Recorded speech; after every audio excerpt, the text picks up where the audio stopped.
யோவான் அதிகாரம் 20.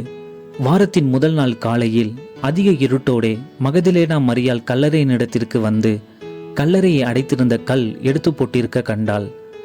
உடனே அவள் ஓடி சீமோன் பேதுருவினிடத்திலும் இயேசுவுக்கு அன்பாயிருந்த மற்ற சீஷனிடத்திலும் போய், கர்த்தரை கல்லறையிலிருந்து எடுத்துக்கொண்டு போய்விட்டார்கள், அவரை வைத்த இடம் எங்களுக்கு தெரியவில்லை என்றாள்.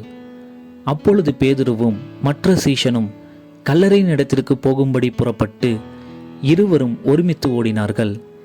பேதுருவை பார்க்கிலும் மற்ற சீஷன் துரிதமாய் ஓடி முந்தி கல்லறையின் இடத்தில் வந்து அதற்குள்ளே குனிந்து பார்த்து சீலைகள் கிடக்கிறதை கண்டான். ஆனாலும் அவன் உள்ளே போகவில்லை. சீமோன் பேதுரு அவனுக்கு பின்னே வந்து கல்லறைக்குள்ளே பிரவேசித்து சீலைகள் கிடக்கிறதையும் அவருடைய தலையில் சுற்றியிருந்த சீலை மற்ற சீலைகளுடனே வைத்திராமல் தனியே ஒரு இடத்திலே சுருட்டி வைத்திருக்கிறதையும் கண்டான்.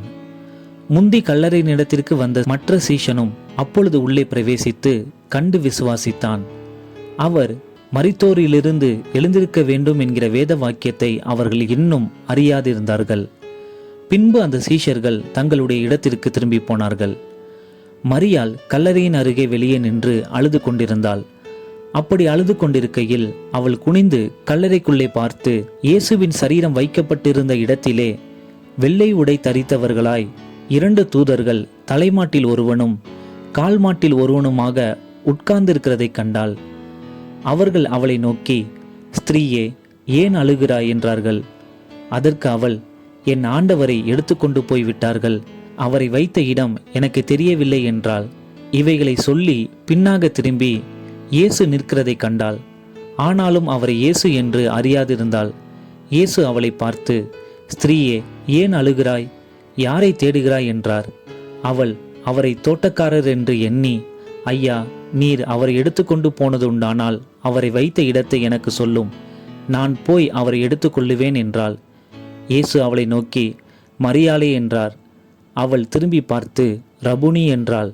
அதற்கு போதகரே என்று அர்த்தமாம். இயேசு அவளை நோக்கி, என்னை தொடாதே, நான் இன்னும் என் பிதாவினிடத்திற்கு ஏறி போகவில்லை. நீ என் சகோதரரிடத்திற்கு போய், நான் என் பிதாவினிடத்திற்கும் உங்கள் பிதாவினிடத்திற்கும் என் தேவனிடத்திற்கும் உங்கள் தேவனிடத்திற்கும் ஏறி போகிறேன் என்று அவர்களுக்கு சொல்லு என்றார். மகதலேனா மரியாள் போய் தான் கர்த்தரை கண்டதையும் அவர் தன்னுடனே சொன்னவைகளையும் சீஷருக்கு அறிவித்தாள். வாரத்தின் முதல் நாளாகிய அன்றைய தினம் சாயங்கால வேளையிலே சீஷர்கள் கூடியிருந்த இடத்தில் யூதர்களுக்கு பயந்ததினால் கதவுகள் பூட்டப்பட்டிருக்கையில் இயேசு வந்து நடுவே நின்று, உங்களுக்கு சமாதானம் என்றார். அவர் இப்படி சொல்லி தம்முடைய கைகளையும் விலாவையும் அவர்களுக்கு காண்பித்தார். சீஷர்கள் கர்த்தரை கண்டு சந்தோஷப்பட்டார்கள். இயேசு மறுபடியும் அவர்களை நோக்கி, உங்களுக்கு சமாதானம் உண்டாவதாக, பிதா என்னை அனுப்பினது போல நானும் உங்களை அனுப்புகிறேன் என்று சொல்லி அவர்கள் மேல் ஊதி, பரிசுத்த ஆவியை பெற்றுக்கொள்ளுங்கள். எவர்களுடைய பாவங்களை மன்னிக்கிறீர்களோ அவைகள் அவர்களுக்கு மன்னிக்கப்படும், எவர்களுடைய பாவங்களை மன்னியாதிருக்கிறீர்களோ அவைகள் அவர்களுக்கு மன்னிக்கப்படாதிருக்கும் என்றார். இயேசு வந்திருந்த போது 12 ஒருவனாகிய திதிமு எனப்பட்ட தோமா என்பவன் அவர்களுடனே இருக்கவில்லை. மற்ற சீஷர்கள் கர்த்தரை கண்டோம் என்று அவனுடனே சொன்னார்கள்.